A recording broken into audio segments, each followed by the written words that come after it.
He needs to go on and he needs to use this meeting ID right there to get on. Can I take it for 70? Otherwise, what he's doing is he's clicking on the link on the top of the agenda.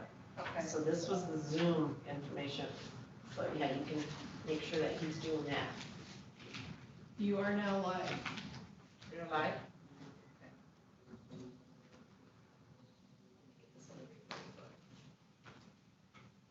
Okay, good afternoon, everyone. We're going to go ahead and start the Housing Action Committee meeting. We are live on YouTube, and I have the members present on Zoom as well as in person here. So before you, you will have a proposed agenda, and because this group acts by consensus, if there's no recommended changes or deletions, then we will just accept the agenda as presented. So if anyone on Zoom has any changes or at any time wants to speak, would you just make sure that you raise your hand, because I'm going to be running the minutes and looking at the screen as well. So any changes to the agenda? Okay, seeing none, we'll go ahead and accept that agenda. The next item is staff comments. I do not have any staff comments, so we will now go to public comment. We do have one person here in public that wants to speak, and for anyone who's on the line that wants to do a public comment, the phone number to call in for that is 256-8109. Eric, if you want to go ahead with your public comment.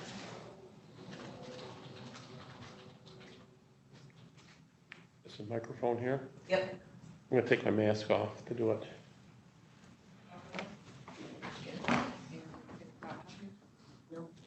Hi, guys. Nice to see you. Thanks for doing this.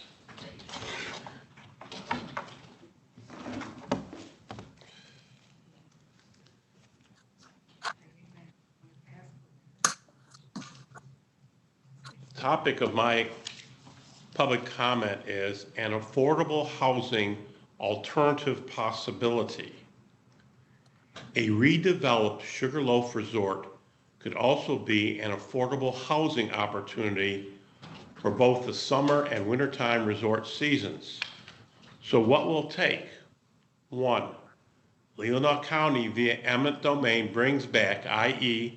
establishes temporary ownership of the resort property within its jurisdiction. 2, finding a developer and or developers to plan and rebuild the resort with affordable housing being a key component of its redevelopment. 3, finding economic funding resources for both the U.S. and state of Michigan that provide funding opportunities for both affordable housing and resort property redevelopment. 4, if Beta cannot or will not provide summertime transportation for Sugarloaf to Glen Arbor, Leland, Suttons Bay, Northport, and so on, then consider using school district unutilized school buses driven by their furloughed drivers to provide transportation. Of course, additionally pay the school district for maintenance and a portion of the depreciation of those school district assets. If this were to happen, then more families will be attracted to Leelanau County with more students for our sometimes struggling school district enrollment numbers. This may also mean even more affordable housing needs, but this time for resident families. Possible result, a now 2 decades vacant and now a derelict resort property now becomes a revitalized asset as well as a seasonal affordable housing resource for the benefit of us all. This is suggested by me, Eric Winkleman of Glen Arbor Township. I'm also a citizen appointee of the Leelanau County Planning Commission, but this is not anything that came from the Leelanau County Planning Commission. I thank you. Thank you, Eric. If there's anyone on the line that wanted to make a public comment, again, the number is 256-8109.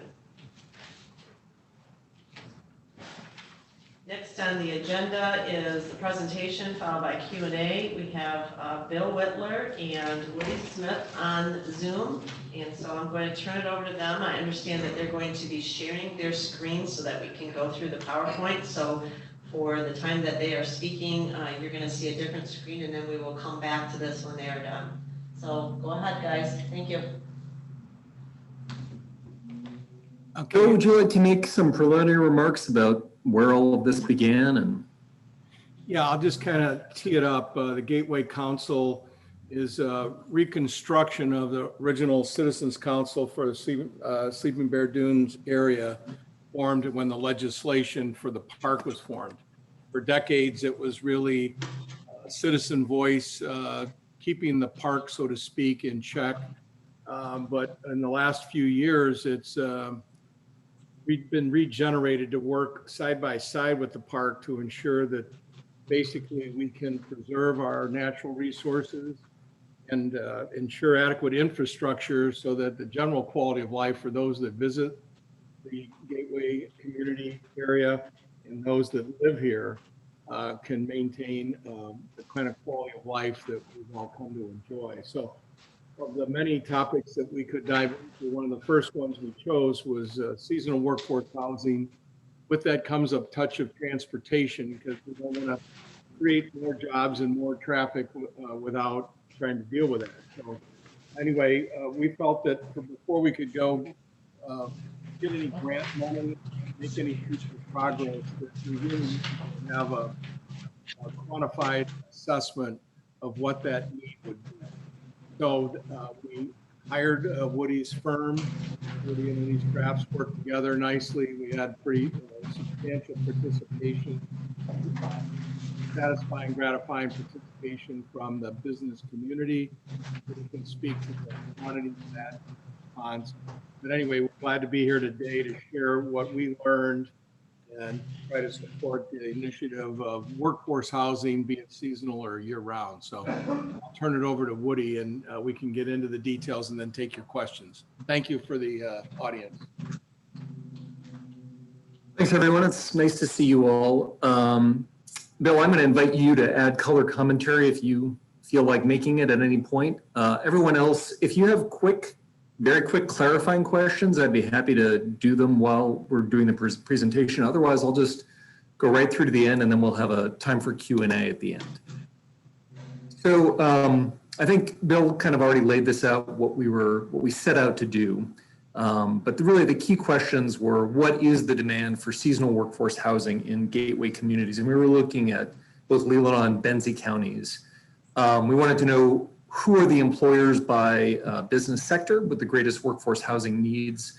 We wanted to know what response they are already taking and how they would think about any other potential solutions or actions that could be undertaken to meet the need for seasonal workforce housing.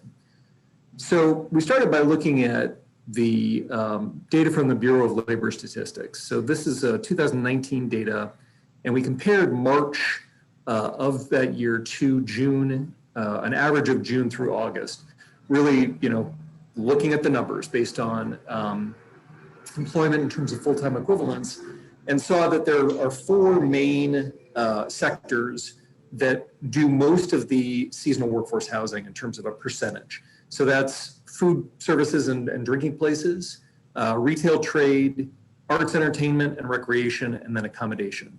So certainly crop production and agriculture, there's seasonal hiring going on there too. Construction, seasonal hiring going on there too, but the majority of the seasonal hiring is those first four. So that's really where we focused our efforts to gather data from business owners. And we did that through telephone surveys and through our telephone interviews and then an online survey. So we ended up with 62 respondents, and as Bill said, very grateful for those folks for giving us pretty detailed information about their hiring and the needs they see for seasonal workforce housing, reacting to some of the potential changes that could take place. So it wasn't everyone. We did our best to try to get the word out there using a lot of different approaches. We released to local media. We released to local groups that we thought would have a decent chance of reaching people, industry associations. We did some outreach to specific businesses. And all of that netted us these 62 businesses that responded. And this pin map just shows you where they were scattered around Leelanau and Benzie counties. We do feel like we got some of the larger employers and then many smaller employers too. All in all, based on year-round employment, it's just under a third, so 31% of the businesses in these 4 sectors participated in our study in some way. So definitely not everybody, but we felt like it was a good cross-section of the business community in those 4 areas. So this is just information about our respondents. So it was a pretty good mix across the 4. So we had 27% of the respondents were owned businesses that were food services and drinking places, 27% retail trade, 21% were involved in arts, entertainment and recreation, and then 24% in accommodation. In terms of number of years in business, we had some newer businesses, but a lot of the sort of long-standing landmark businesses in Leelanau and Benzie counties that have been in business for 10 years or more participated in our study. And then in terms of the mix, it's actually pretty reflective of where the seasonal hiring is. There's more seasonal hiring that goes on in Leelanau County than in Benzie County. So our respondents kind of reflect that. It's 65-35 in terms of who participated in the survey and in the study. So when we're talking about seasonal workforce needs, there are lots of different seasons. So you're looking at numbers of employees, number of seasonal workers hired. So when you look at January, February, March, those tend to be more winter sports types of operations, places that need people in the winter, but they're seasonal workers. They don't have year-round employment, but that's what's going on there. There's also kind of a late end of the season, November, December, for those that do holiday gift and that kind of thing. They also have seasonal employment. But the biggest time, and this shouldn't be a surprise to anybody, is the summer months from June to August. And that's the peak period for seasonal workforce hiring going on. So we asked these employers that participated in our study a lot of questions in terms of how many people they're hiring, where those people are coming from, and what their need is for seasonal workforce or need for housing. And they estimated, the ones that participated in our study, that about 27% of their seasonal employees need to secure housing while they're doing seasonal work. So they don't already live in a home before they took the job. So they need to find housing in some way, shape, or form. Now, some of them may be people that can stay with friends or with family members. I mean, these are not all people that need standalone housing, but all taken all together, about a quarter of those seasonal employees do need some form of housing, according to the estimates of these employers. So this is going to reflect who we got data from. This isn't, was not everybody, but based on these 62 businesses and where they said, we have employees who need housing, there were some real centers of need. So Glen Arbor, according to our survey data, 226 people would need housing. And then we extrapolate based on our 31% of full-time year-round employment, we'd estimate something like 739, 740 employees needing some form of housing in the Glen Arbor area. Also, 2 other big-ish ones, Thompsonville and then Frankfort in Alberta in Benzie County. And then you can see there are plenty of other places where there are employers that have this need. They have seasonal workers who have a need for housing, kind of scattered around Leelanau and Benzie counties, but those are some of the bigger areas. So we also asked them to just tell us, give us a rating, because obviously, there is a need for seasonal workers, and then there's maybe a need for seasonal workforce housing. So the pie chart on the left is in response to the statement, it is difficult finding enough employees to meet seasonal needs. And so combining the strongly agree and somewhat agree, that's 71% of all of these employers would agree that that's a challenge right now. Then the one on the right is it's difficult finding enough housing for seasonal workers, slightly lower, but still 62%, a strong majority would say, would strongly or somewhat agree with that statement that it's difficult finding enough housing for seasonal workers. So we're interested to know, is that going to be different based on the larger businesses, those that have 25 or more employees, versus the smaller businesses, those that have fewer than 25 seasonal employees? So the state, again, the bar chart on the left was that same question. It's difficult finding enough employees to meet seasonal needs. There were some of the smaller employers that disagreed with that statement. So about 12% either strongly or somewhat disagreed that it's difficult finding enough employees. Of the larger employers, all of them either agreed with the statement or were neutral on it. In terms of housing, the larger employers were a little less likely to say that it's difficult finding enough housing for seasonal workers. We think, and also know from some of their verbatim comments, that that's partially because some of them have addressed it themselves. They have this need, and they've taken care of addressing that need. So some of those that are disagreeing with that statement, that's the reason why. The smaller employers were much more likely to agree with the statement that it's difficult finding enough housing for seasonal workers. So 67% of them agreed with that statement. So, I mean, the big takeaway here is that regardless of the size of business, this is a challenge that Leelanau County and Benzie County businesses are finding. So we also wanted to know, have they ever failed to fill open positions because of housing? So obviously it's difficult to find enough employees, difficult to find housing for employees. Did that ever result in them not being able to fill open positions? So they wanted to hire that person, but that person couldn't find housing, so they had to leave that position vacant. So this is not quantifying how many of those employees, but it is saying that it's a pretty widespread problem. So overall, 49% said that they've not been able to fill open positions specifically because of a lack of seasonal housing. So the larger employers, 65% of them said that that has happened. 33% of smaller employers say that that has happened. And then the second condition was employees have needed to find housing so far away from your business that that has a negative impact because it affects people showing up on time or being able to make it into work because of issues of transportation. So 59% overall agreed that that has happened.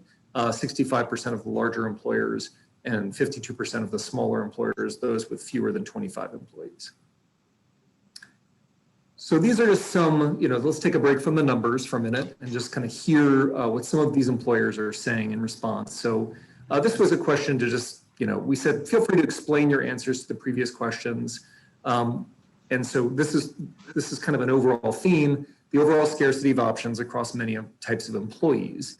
So the challenge is that unless you have a connection, family with second home, et cetera, it is difficult to hire enough staff because they don't have a guaranteed place to live. Due to the current way things are, I do not seek out folks unless they have a permanent residence here. Even well-paid full-time workers have a difficult time finding affordable housing. What housing is available is so damn expensive that I can't pay them enough. They wind up way out in the boonies, which now means they need to have transportation. Some can't afford to drive and some are legally prohibited from driving. So what's the implication? Why does that matter? Well, the lack of housing does put businesses in a crunch and impacts the visitor experience. We were emphasizing that second point because the Gateways Council cares a lot about the experience of people, not only who are living in the counties of Benzie and Leelanau, but those that are visiting. So I aim for 80 employees and settle for 40, who then work double shifts much of the time. This is truly the challenge of today. There have been past years when I've had my pick from multiple people applying, and in today's world, I hire anybody that walks in the door and hope it works out. That was in a telephone interview, and the implication of that person was that they are getting lower quality employees with housing as one component or driver of that. But businesses do see the potential to develop solutions. So employers must get creative and work to address these issues, and it is proven it can be done. Seasonal help was more of a problem in the past. It's less of a problem now because it had to be addressed by those it affected. Most business owners came up with solutions at this point in time. We are a small restaurant and we struggle to find kitchen staff. I think offering a job plus room could help attract people out this way. So just some of the voiceover that these people added to the numbers that you've already seen. We were interested in use of these visa programs, guest worker programs. Obviously, this was more of a look back. The 2020 season is a very different picture, but this was in a typical good year. Are you likely to use any of these programs? So relatively small, 5% of our respondents, and again, we weren't really focused on crop production, although we did have some value-added agriculture places that participating. So 5% of them are using the H2A program. 9% of the businesses participating said that they use the H2B program, which is non-agricultural workers, and those were mostly in the hospitality industry. 16% said that they used some other temporary worker program, and that was either the J1, which is the visiting student program, using summer interns, and then some use of work campers, people that that travel to the location where they want to work in an RV or camper, and then that's their source of home. But for the most part, these businesses are not taking advantage of those programs. So 75% are not using any of those guest worker programs. So you already heard some of that voiceover, we've had to address this, or we have addressed this.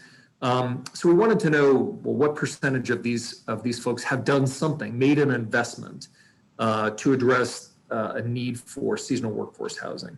So this was you could select as many as you wanted to question, or as many as applied. So 65% of the larger businesses, 51% overall, said that they have provided housing to employees, property that you rent or own specifically for your seasonal employees. The next one, you have provided a housing subsidy to help employees pay for housing, 50% of the larger ones, 34% overall. You provided transportation assistance to help employees get to and from work, so providing bus passes, coordinating carpooling, using private vehicles for transportation, et cetera. 22% overall, 40% of the larger employers. Or you've provided some other help, and that could be everything from just giving advice to people to making referrals, and that was 66% overall. So overall, 90% of these employees, these 62 employers, are doing at least something to help employees find housing, which then let us ask, well, how much are you spending on all of that? And not everybody provided us with that data, but those that did, it averaged out to be about $2,500 per seasonal employee that these employers are spending to be able to provide some form of housing or subsidy or some sort of support to enable them to find housing in the summer months, which was important for the Gateways Council to know as they started to think about the unmet need or the additional need that might exist there. What's that level of commitment that employers are showing?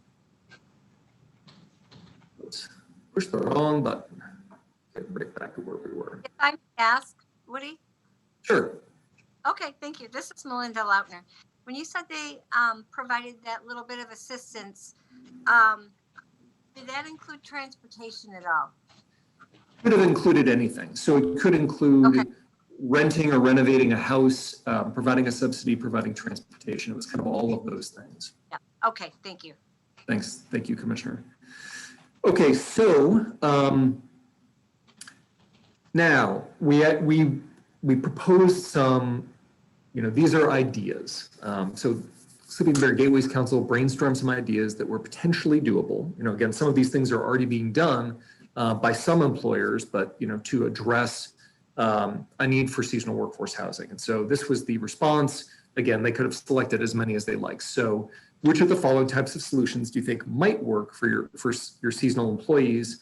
The most widespread response was in support of an online web-based bulletin board, matching those with available space with those needing seasonal housing. 78% of these employers said that would be something that would be positive. Dormitory style housing, multiple person rooms and shared bathrooms. Bit of a fall off, 61%, though still the majority would say that that's something they would support. 59% space and facilities for work campers. 56% seasonal only rental housing not insulated for cold weather. 56% year-round rental housing. 53% boarding in extra rooms in Leelanau or Benzie host families. And only 8% said none of the above. None of these are ideas worth pursuing. So 92% checked one or more of these boxes that said, yes, this is a good idea or something that, a solution that might work for their seasonal employees. So then the Sleeping Bear Gateways Council wanted to know, are these businesses interested in working together with each other and with those that might be interested in producing solutions And there were a lot that said, this was based on survey data. It's kind of a far journey to say, yes, I'm ready to sign up now without learning more, but 59% were interested in learning more. 36% said that they might be interested in working, putting sweat equity in to help develop solutions. 23%, even based on the limited amount of knowledge that they would have had at this point, said that they may be willing to invest in solutions. 28% said no. There may be a need, but this is not something that I'm willing to get involved in. So again, kind of looking at the flip side of the 28%, 72% said one or more of these, that they either want to know more, or they're willing to work toward it, or they're willing to make an investment. There were a couple of other ideas here. I probably won't read all of these to you out loud, but there were some that said, we already are finding good support from Benzibus and Beta in terms of what we're trying to do for our seasonal workforce. So there was some call outs to them saying they generally are supporting us. In terms of potential changes, there were things about hours of operation, particularly for businesses that are in food service and drinking establishments. It's hard for them to use the bus service to get their employees home from work. And then there were some other sort of creative ideas about satellite parking coupled with bike trails and different things. So some of those were in our survey as well. So that was kind of a quick blast through this information. The highlights were in your packet, so you should have all of those. Plus, this is being recorded, so you should have access to this too. But some things we felt like we learned were that the businesses who hire the most seasonal workers in the warmer months tend to be restaurants, retail stores, entertainment companies, and venues, and then hotels and resorts. So there are other people that are doing seasonal hiring, but those four groups are accounting for the majority of the seasonal hiring. There is a considerable need for seasonal workforce housing in the gateway communities of Leelanau and Benzie counties, especially in Glen Arbor, Thompsonville, and Frankfurt, Alberta, and especially between May and October, with a real peak being June to August. We learned that the lack of housing causes negative impacts on businesses and on the customer experience for visitors and other customers, including local residents, because people are having to be turned away, and therefore the few people that are on the job have to do more work, and that can have an impact on the experience of people that are visiting these businesses. Many of these businesses have already invested time and money to address the difficulty their seasonal workers are finding housing. The average is about $2,500 per employee per season on housing solutions. There is a considerable appetite to learn more or to actively work with the Sleeping Bear Gateways Council and others developing solutions, from an online message board, which was the #1 attractive potential solution, to actively building or refurbishing new housing units. So this really did seem like, okay, there's a real need, there's a real opportunity, and anyway, that's it. There's a real opportunity for the Sleeping Bear Gateways Council to address a significant challenge facing these gateway communities. So happy to address your questions. And I'll turn it back over to Bill once we've done the questions to kind of let you know what the Sleeping Bear Gateways Council is thinking about in terms of where to go from here. But any questions about what you've seen here today?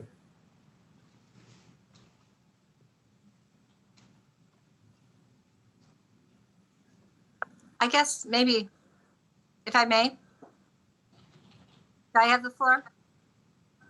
Yes, go ahead, Melinda. Thank you, Trudy. Did you find that, did you have any respondents, I guess I'll ask this way. Did you have any respondents maybe that have found that their employees have found housing maybe down in Traverse City area, but yet are commuting out to Leelanau or down to Benzie? Yes, we didn't ask them specifically where their employees are commuting from, but in some of the telephone interviews we did, and we had probably about 15 of those, common in Traverse City was further away in Benzie County. There were a number of people that were Leelanau County employers that said, my employees are driving more than 30 minutes from communities in Benzie County to get to the job. But that was a handful of employers that we talked to on the phone. Sure. Okay. Thank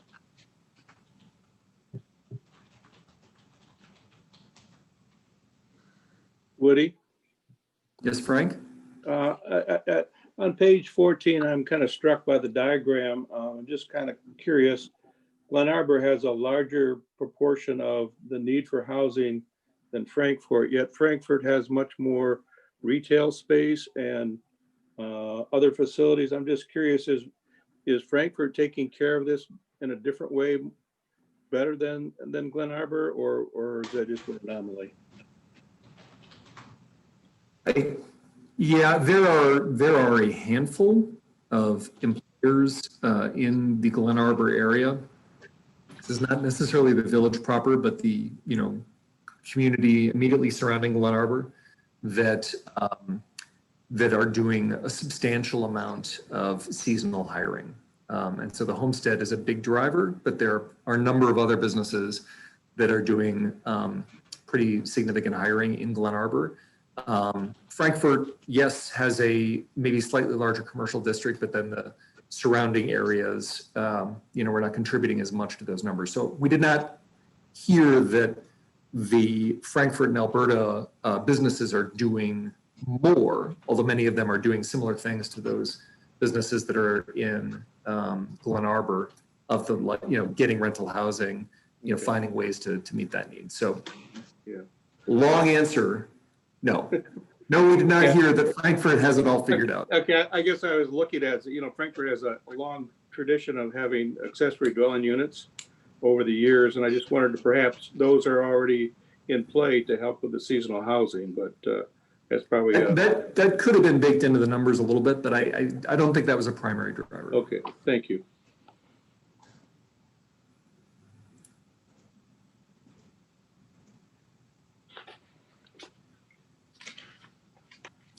Any other questions?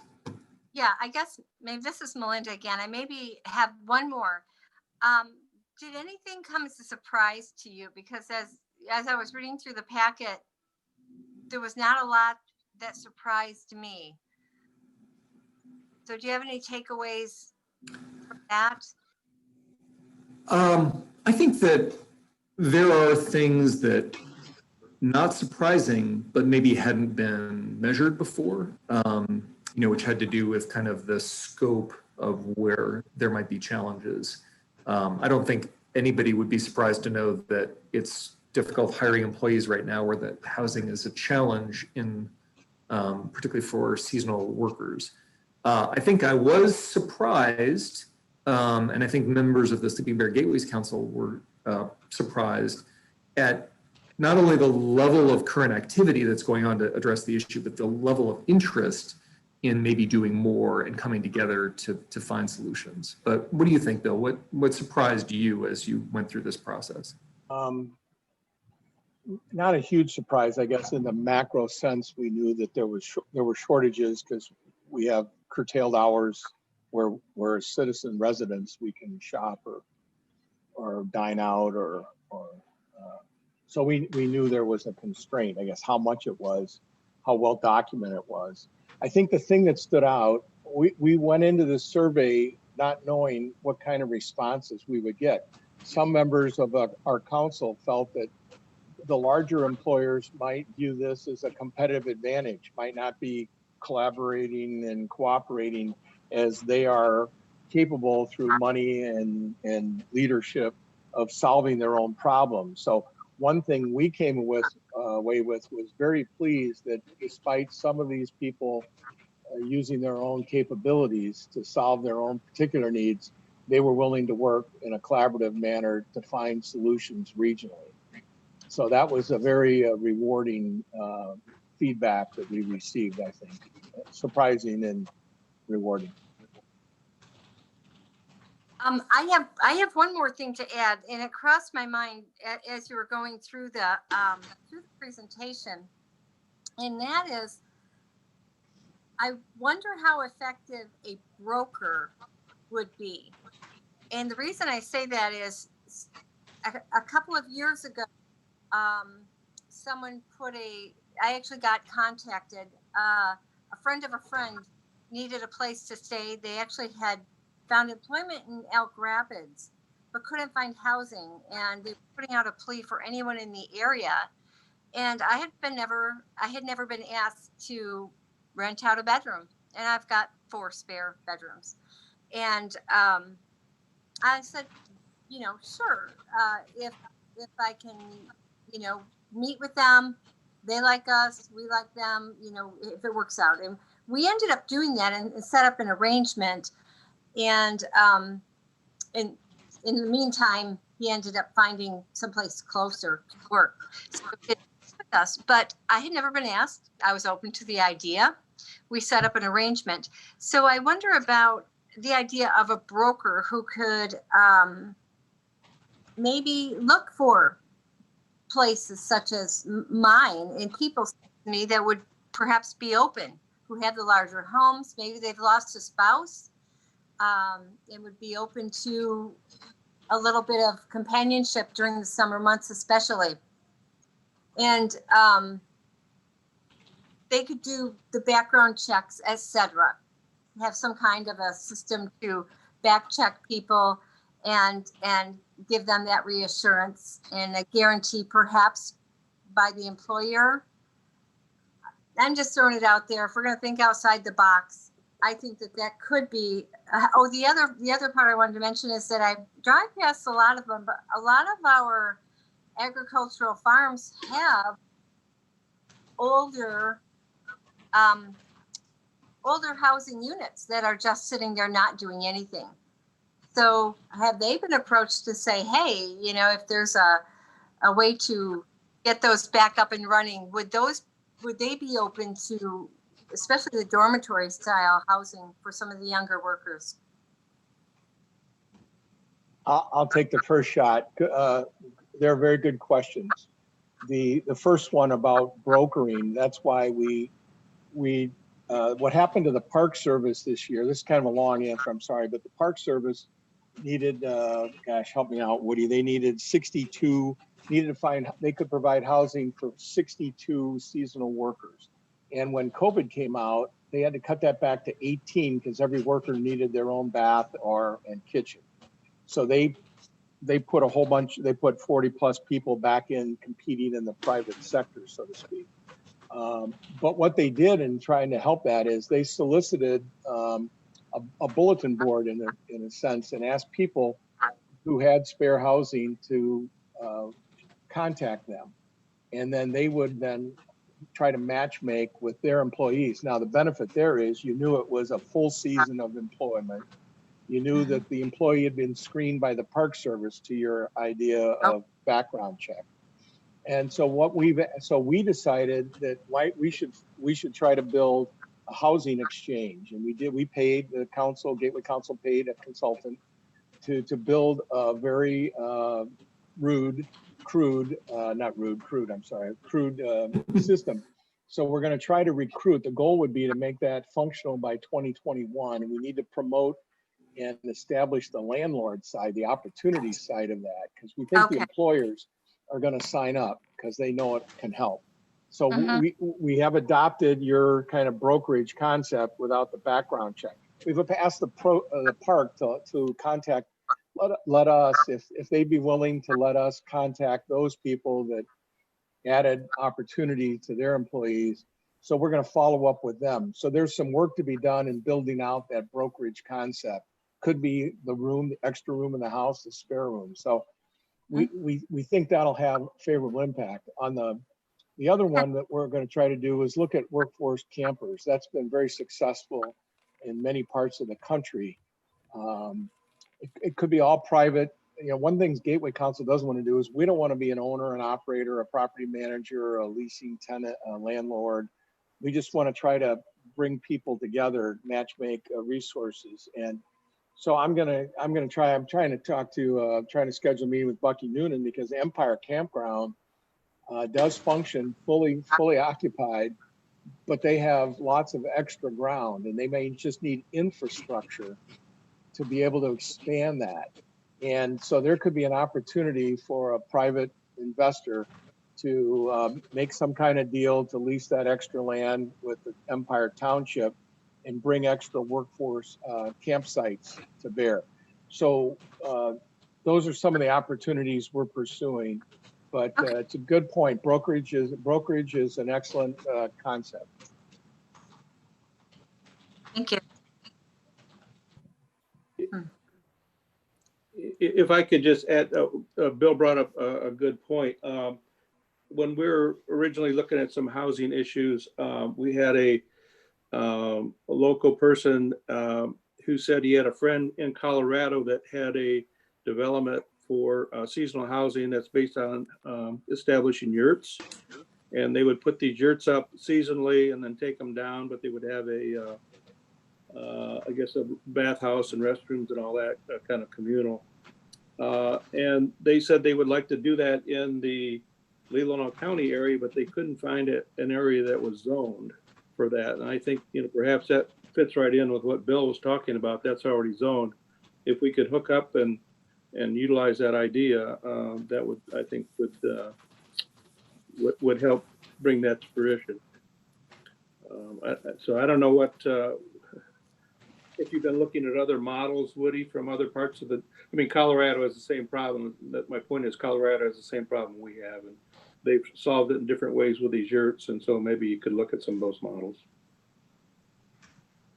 Thank you. Well, we've looked at a little bit of the Colorado models for capital, raising capital, and Steamboat Springs and Vail. And so I'd say we have cursory knowledge of what's been accomplished in Colorado, but something that's a good model.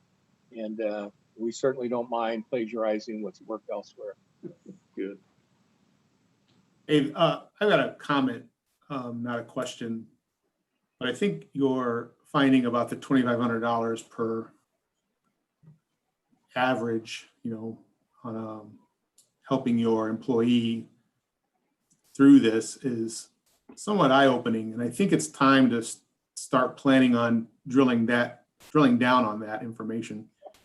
It's always been my experience that, our housing problems have an impact on bottom lines. And as you see people maxing out at the wage without wanting to get into a bidding war on employees, which I seem to think they're doing, they're finding creative ways to work around that. But at some point, we are affecting both price and profitability of these businesses.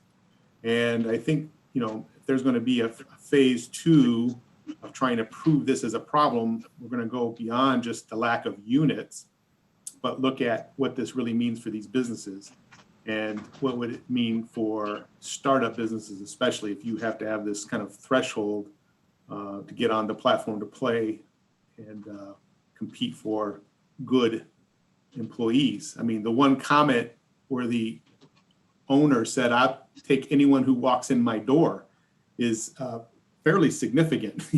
You're really gambling with your business when you're doing that, and you want to have a little bit of competition for employees so that you don't have to,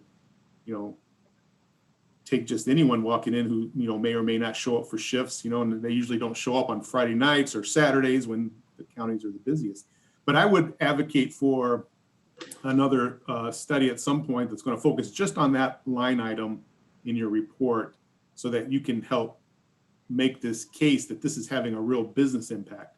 Because at some point, business people are going to get frustrated and just may drop out, and we'll never know the impact because it gets frustrating. So I just wanted to make that known. I think this is good work. And you did find some surprising facts. And, I've been in this for a while, both, on the employment side and then kind of on the housing side. So I appreciate you doing this work. Thank you.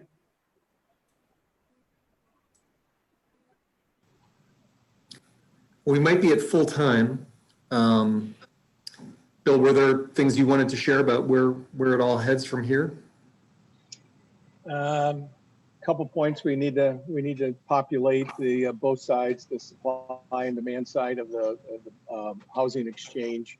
We need to explore workforce camping opportunities for private investment and hope for delivery there. We're going to try to promote the use Leelanau Peninsula Economic Foundation, all the chambers, this group. So Housing North, we're going to partner with.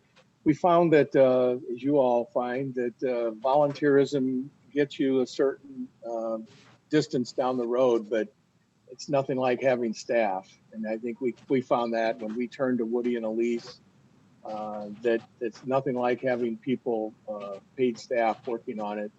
So I think we're going to look at Housing North. Maybe there's a chance partner with them to provide partial support for staff position. We think we may need to look at some kind of a housing commission because our geopolitical space spans maybe two counties for sure. Hard enough to maybe get one county to move ahead in any area, but when you talk about 2 counties and maybe 10 townships, it's kind of a tough case. So we may have to form a commission of some sort that crosses those political boundaries to make sure we're advancing the total region of the Sleeping Bear Dune impact, Sleeping Bear. So those are just a few thoughts we have. Anyway, we're open for suggestions. So if anybody has any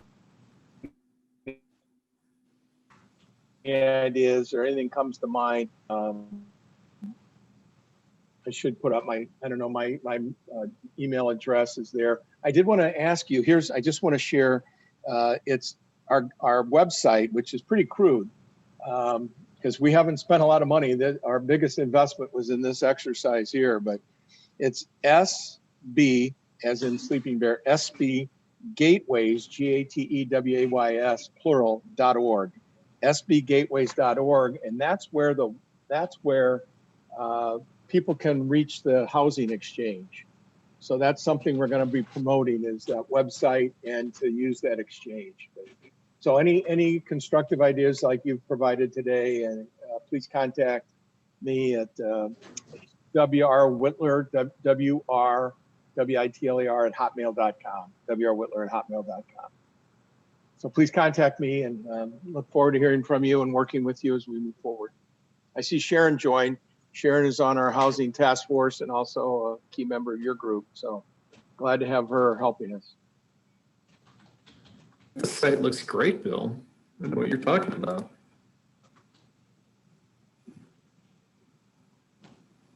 Okay, any more questions for either of our presenters?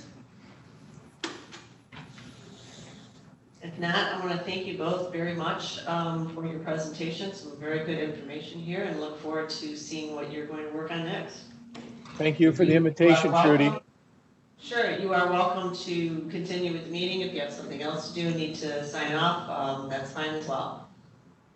Thank you. We're going to move on now to discussion and action item, and in the agenda packet on page 26 is a draft resolution to consider. This is a resolution for Housing North with their Homes for Our Future campaign. So I sent this out in the packet. I wanted to see if you are at a point where you would like to consider this resolution. I did also note in your email that went to everyone that I had a question, since this is actually a subcommittee of the County Planning Commission, would it be more relevant to move any recommendation to the Planning Commission to consider and or the County Board of Commissioners that might have a little more impact? So it's on your agenda here today for consideration, and I'm going to open that up, as well as the next item kind of goes with it, is the consideration of partnership opportunities with Housing North. That item, number 2, under discussion action, actually involves some cost. And as you know, when the board set this group up, there is no funding that went along with it. So you'd have to make a recommendation to see if the Planning Commission might take some money out of their budget for some type of a partnership opportunity, or present that to the county board. So I'm opening up for discussion now.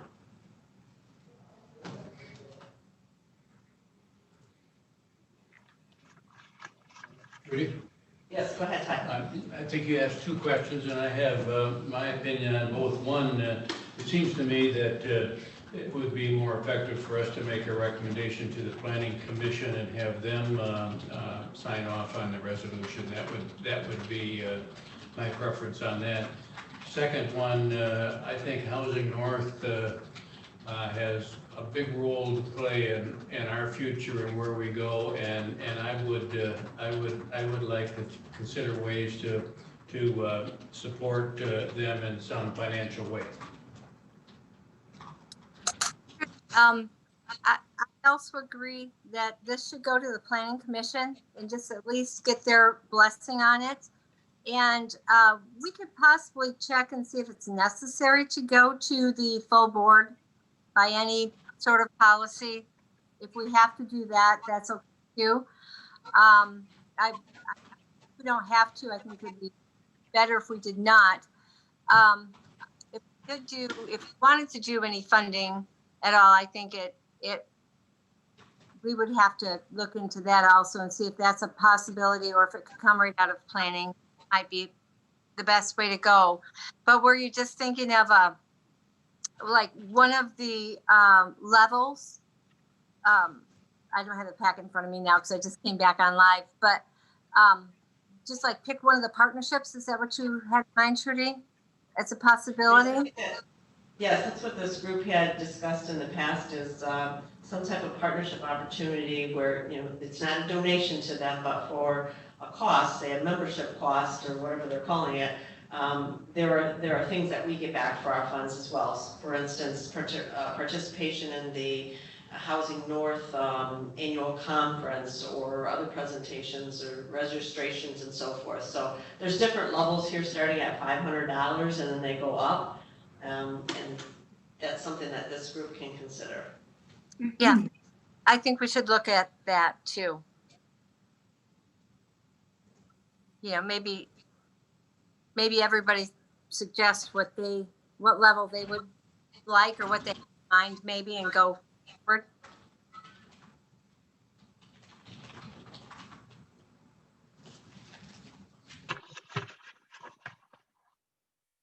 How about we jump back to the resolution first? And I heard that you want to send this on to the County Planning Commission. If no one else objects to that, I think that's something you can consider.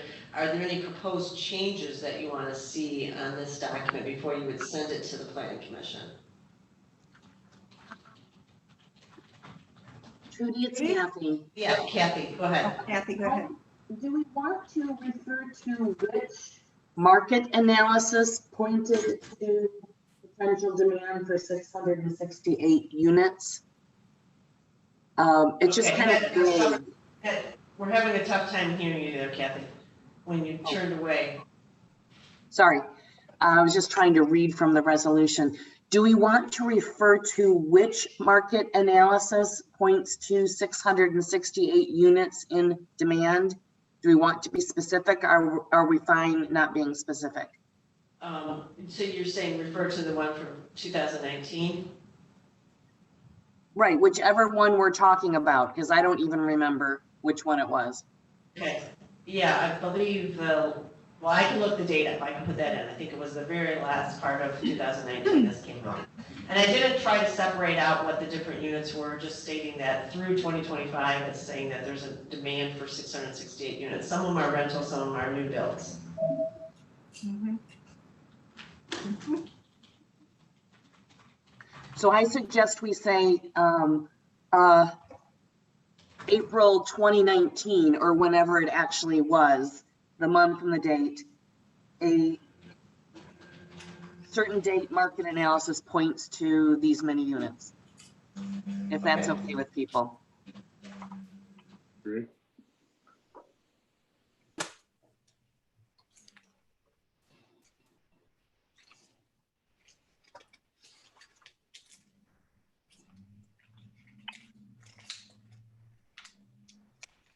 Okay, anybody else have any comments? And I'm not seeing Melinda on the screen right now. I think she's probably on by phone though. Anyone else have any suggestions? Can you hear me, Trudy? Yes, we can hear you, Melinda. Okay, Thank you. yeah. At the resolution. The only other thing we might do, I don't object to the proposal, but we could just say two. Well, I guess either way was fine. I was just saying we almost could have said Leelanau County. The demand in Leelanau County is an estimated nearly 700 units through 2025. But either way, I'm okay with it. If you want to point to a specific study, but there's been more than one.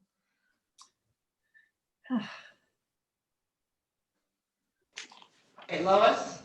So, in the presentation that we made to the county commission on August 11th, we referenced the 2-page synopsis of the study. And that is a very concise way to say the 668 additional units were specifically mentioned in that 2-page. It was pages 23 and 24 in the county packet that we presented to them. So, Right. yeah. Right. It just seems like it's a moving target is all. Well, that's pretty specific for right now, at this point. Yeah. is my point. It's just going to be like, oh, wow, how can it not be 667 or 669? It's just pretty specific. But like I say, I don't have that was a number at that screenshotting time. I think it is important just to have, as Kathy said, a date so that people know this isn't 2001 data we're presenting. So I think just simply saying a 2019 market analysis, and I hear what you're saying, Melinda. It's, you might say approximately 670 units, but I'm fine with it. So then, Trudy, are you just looking for a motion to send this to the Planning Commission for approval? Yeah, well, this board acts by consensus. So we just have a consensus Okay. that we want this sent on, and I can make these minor changes. I'll put it on the Planning Commission agenda for next Tuesday night for consideration. And then I will also check with our administrator to see if there's any reason for it to come to the county board. I would think not, it's just an endorsement, so I don't think it has to come to the board, but I will definitely check that out. Okay. Are there any other suggested changes to the wording of this resolution before we move on to the next item? I just want to say thank you, Trudy, for putting this together for us. Oh, yes.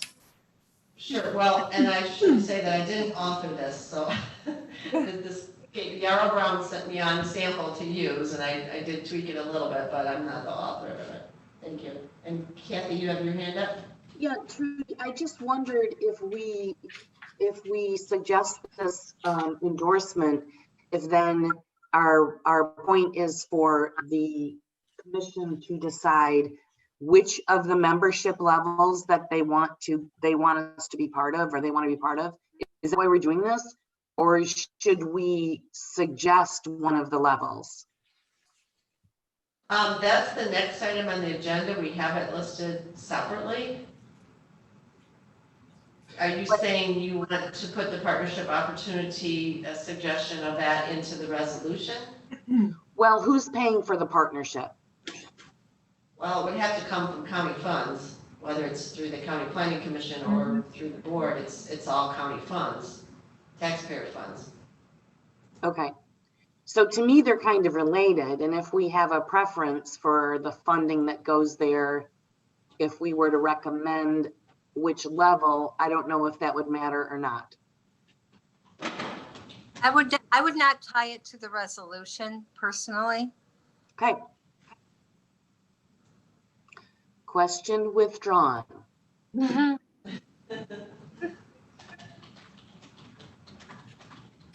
Okay, so if I don't hear any opposition to this, I'm going to assume we have consensus on this item. I'll make those final little tweaks and I'll send it on to the Planning Commission for next Tuesday.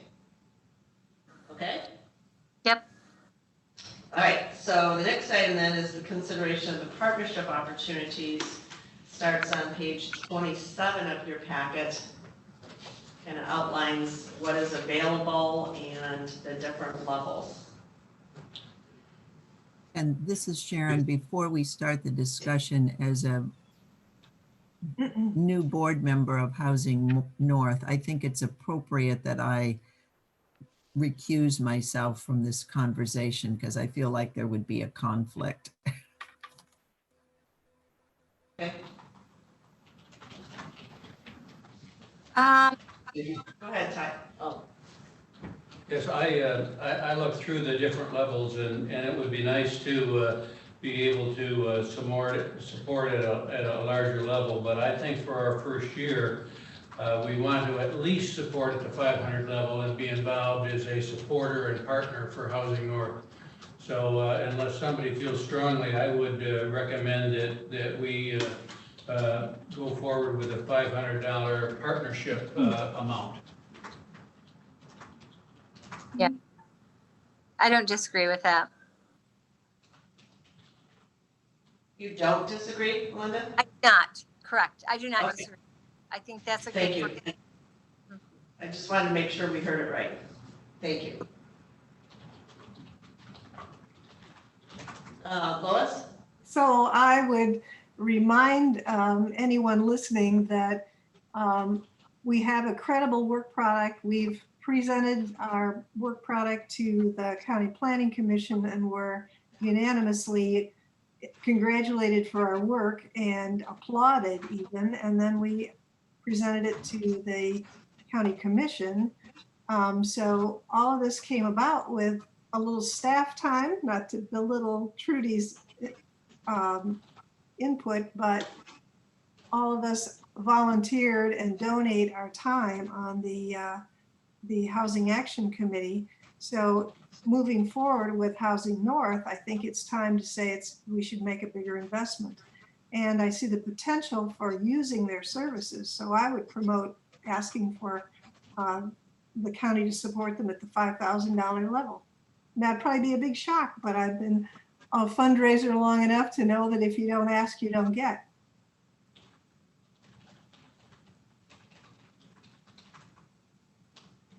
Well, Ty, you might weigh in too, but I honestly, I'm not confident 5,000 fly. At least not if this hits the county board for approval. I think 5,000 might be beyond Trudy, what you could spend, especially since you didn't budget for this. I didn't hear that last part, Melinda. Well, we have no budget for this. This is not in your budget. Right. There is some money in the County Planning Commission budget, and we'd be asking them if they wanted to take it out of there. And you're right, 5,000 is beyond what I can approve. Right, right. We have our last budget meeting of the season tomorrow, I think, so it's kind of late in the process to add big items. I don't know, Melinda, I would support $1,000 and be a summit partner as well. 1,000 we could probably get. I wouldn't ask for any more right now. It may be a stretch. It may go through. Maybe a stretch.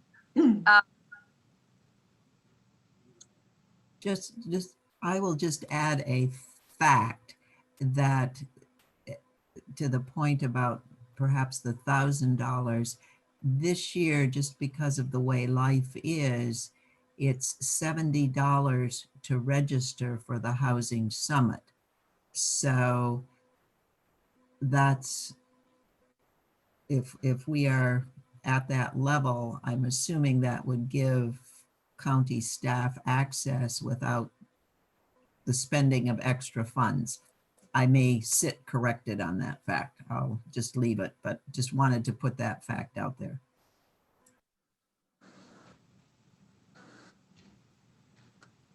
Do we have other comments or suggestions? So another. Frank, okay, Lois and then Frank. So maybe Sharon could tell us how many other counties have joined in. would we be leading or? I can't answer that specifically. We have 2 other counties who have actually created and put funds into staffing Okay. positions for housing. Mhm. No, I just thought maybe it would be useful for us to be a leader because we believe in Housing North and want to see it move forward. If we're the leaders and saying that we need to, I'll amend my suggestion to $1,000. Let me throw something out here just quickly, is we do have funds through our housing programs, through repayment of housing loans that we might be able to use for something like this. So that might be a consideration as well, and I will check on that. I think the important part now is what level do you want to suggest? And Frank, you were up next, you had your hand up. Yeah, I was on the Housing North Board, and now Sharon is on there. And so I've been a proponent of this because I think it's more important that I realize we're trying to get something for it, but I think it's more important that we're supporting Housing North because it's a great organization. It lends legitimacy to their activity and support to their activity. So I think just having our name on there is what's more important. And it also shows we're also behind housing in the region. So that was what I was after. I think it could be 500. If you can get it to be 1,000, that would be good.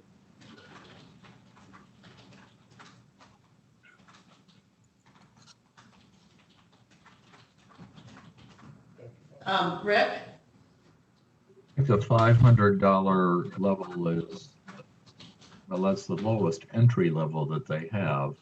And going in at that level isn't a very enthusiastic support. So I would favor 1,000 and then consider, depending on what happens with Housing North and how much we think that's helping out our county, perhaps in the future being able to increase that. Making a decision early enough to be involved in the county commissioner's budget considerations. But I think we should move up to 1,000 or recommend that to the Planning Commission if we can.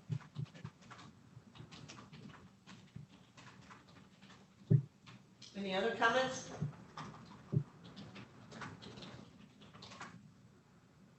Okay, maybe a show of hands. And Melinda, I know we can't see you, but you could do it by voice. How many would be in favor of recommending the $1,000 level? 1, 2, 3, 4, 5, 6. I see Melinda now, 7, 8. Okay, all of you. I guess I won't even bother to ask on the 500 now. All right, so we will send that on to the County Planning Commission with the recommendation to support Housing North as a partner at the $1,000 match, which is a summit partner. And I will, again, just run all this stuff by our county administrator so he's aware of what's going on in case we need any other approvals or anything else done. Okay, thank you. We're through 2 items. The next item is for Lois to give us an update on the property in Suttons Bay Township. Okay. And I did send the documents to everyone in a separate email. Go ahead, Lois. Okay, so I'm on the agenda for the land bank tomorrow morning. I have spoken to Jeff Roth about possibly buying just a portion of the property because he, as the agent would say, wants to sell all 145 acres in one fell swoop. I think that the part of the property that we're interested in that would be most useful for affordable housing has some encumbrances to that acreage because there's quite a bit of wetlands involved. There's a mound on it that's actually the rubble from the Frigid Foods plant. When they knocked it down, they stacked it up and covered it with some dirt, and it's got grass growing on it, but that's what's there. So you'd have to clear that out. I've started to put together a sort of a pros and cons list of why the land bank might want to be involved in this process. I mean, again, it's the tool to perhaps make the property more affordable, take the underpinnings of cost of land acquisition out of the picture. So it was a friendly conversation with Jeff. As kids, we were on the beach together and water skied. That's always useful. So he didn't say no. He said, make sure you keep calling me and let me know what's happening. So I thought that was a good sign. The village has sent out a letter to the various owners in the PUD to try to get them together to cooperate in taking the encumbrance of that old PUD off the property and letting it be rezoned with more flexibility. Any questions?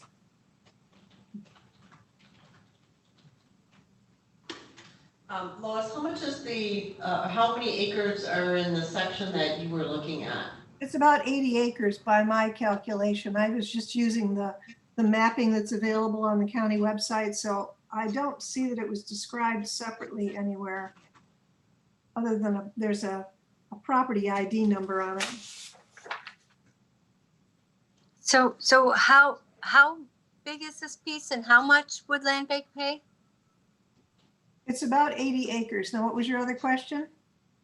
How big a piece that Land Bank would purchase and how much would they pay? We don't know that yet. I think it needs to have an appraisal. I mean, Well, when you Land look Bank, okay.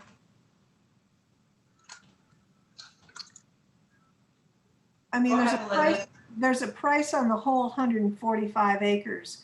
Of course, this is the low value part of the 145 acres, and it seems like it would make it easier to sell the other parcels that are more suitable for high-end view property lots.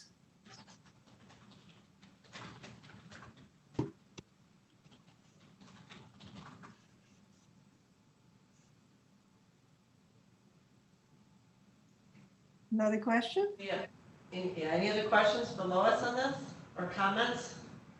So this is basically an update right now, Lois, and you'll be before the land bank tomorrow, and you're just kind of trying to move things forward to see if the property could be split and if there's land there that could be used for affordable housing. Is that correct? That's correct. Okay, any other questions for Lois? Okay, then the last item on the agenda, this is just a carryover from last month. I wanted to just keep this in front of you, and perhaps it's just kind of a reminder of where we're going. We talked about some future steps and work for the Housing Action Committee and a timeline.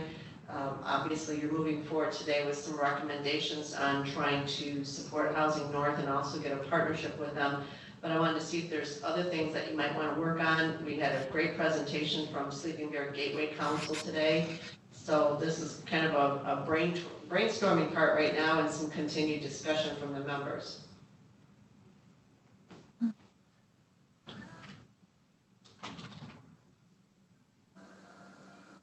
Anybody want to pop in with any ideas?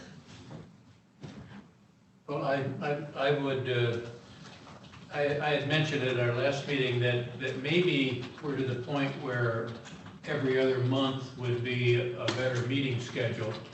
But I think we must continue the conversation. I think we must continue our work. I know that development readiness is continue to be a challenge for us, and I think we can help on that.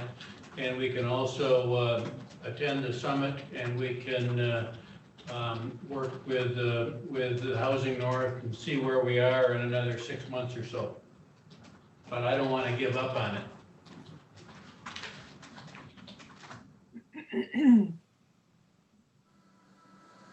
Okay, anyone else? Frank? Are these closing remarks? Trudy, I was wondering, was there anything said to Sleeping Bear Gateway Council about being one of their partners? I was unclear if we could help them or vice versa. I'm not quite clear how that was left. There was no discussion about how seasonal housing is affecting short-term rentals and et cetera. So if there might be a discussion about that between our group and at them at some point in time, that would be good. Okay. I don't recall them talking about partnership exactly, but I think that's a good point, because there may have been others that, on the meeting here today that were thinking the same thing, is there a way that we can work with them? So I can reach back out to them, give them a thank you for their presentation today, and see what else we can do moving forward, is maybe work alongside with them or somehow support their work. Great, thank you. Okay. Is this a time? Anyone else? It sounds like this is the time for closing remarks. No, we're not to that point yet. We're under number 4 on discussion action items. Okay. Discussing future steps. Hold on just a minute, John, before you move on. Ty mentioned meetings every other month. Can I have a show of hands if you feel that that's a good way to move forward?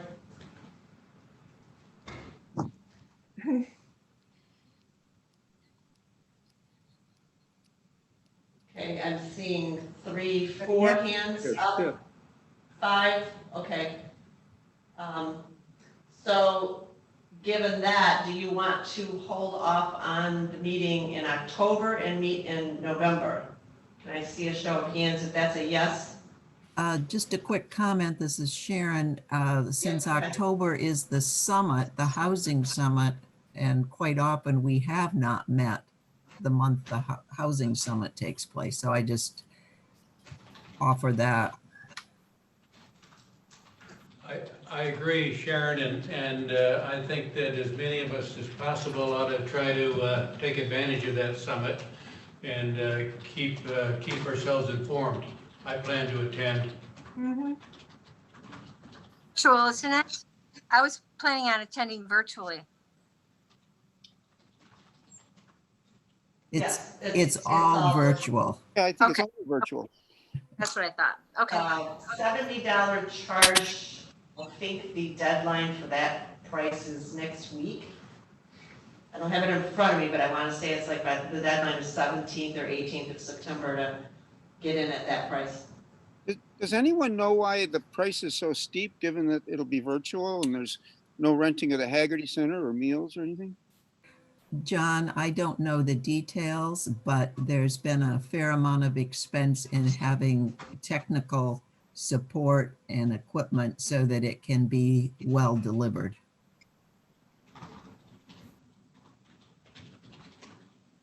Does anyone know if there's a scholarship available or if the Housing Action Committee can help with the cost? The Housing Action Committee doesn't have a budget, so we couldn't do that, and I can't answer for you on the scholarship. At this point, John, I'm not aware of scholarships.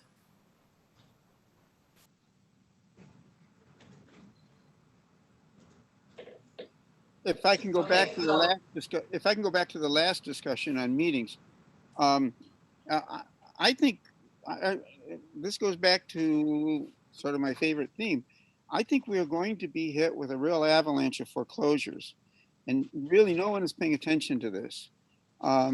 And there are other issues that need to be addressed. And the other factor is, I find it's very easy to attend the Zoom meetings, and so I don't see the pressing need to, except for possibly the October meeting when people are at the Housing Action Committee. I don't see the need to go to bi-monthly meetings. I think we're really going to miss stuff if we do that.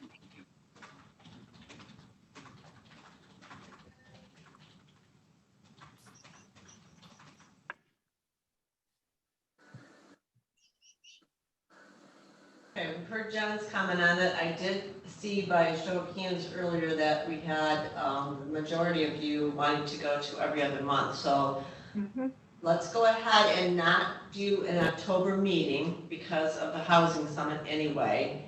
We'll do your November meeting, and at that point we can determine if you want to meet in December or not. That allows me time to get ready for a new proposed meeting schedule for 2021.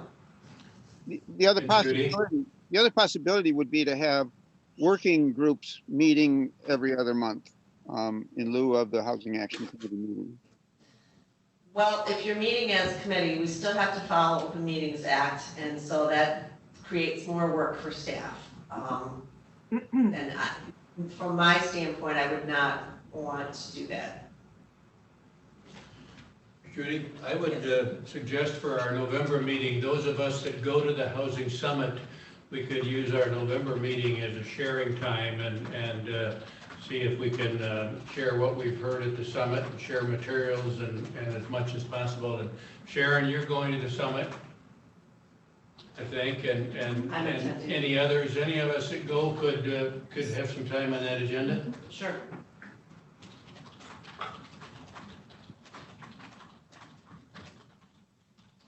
Okay, I'll get that on the agenda for November then. All right, the next item is just the communication items, which is a copy of the meeting notes from July. And unless there are objections, what we've done in the past is we've just accepted them by consensus as they've been presented, unless there's anything in there that you need to correct. Any comments on any of those? John? The only correction I see is my name is spelled with 2 L's at the end. Okay, we'll take Mine care are of part. that.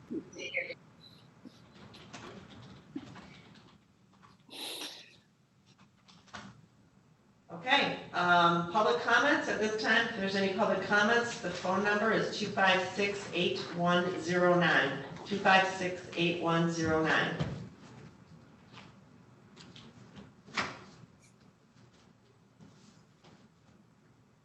Are there any member comments, closing comments? If we do get any phone call for public comment, we'll still take that, but let's move on to member comments.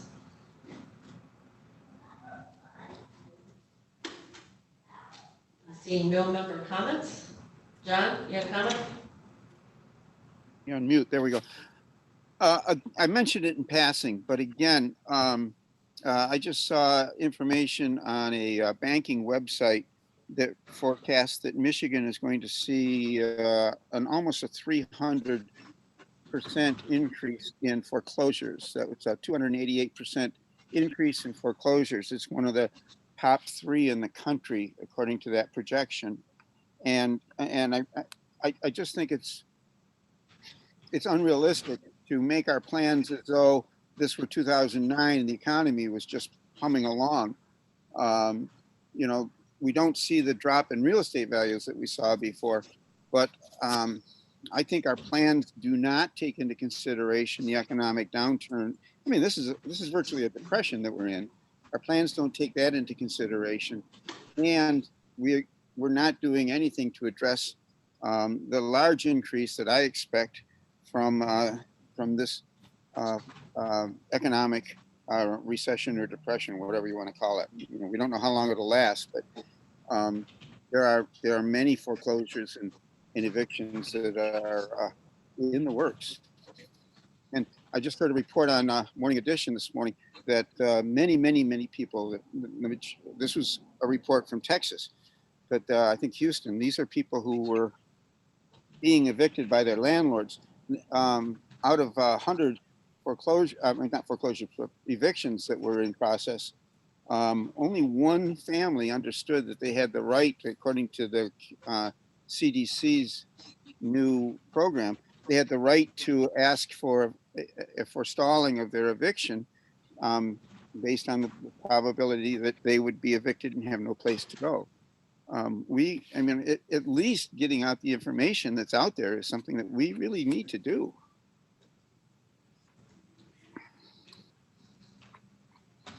Okay, any other member comments? Okay, hearing none, I will call this meeting adjourned. Thank you, everyone, and Thank you. Thank you all. please attend the Housing Summit if you can. Thanks. Thank you.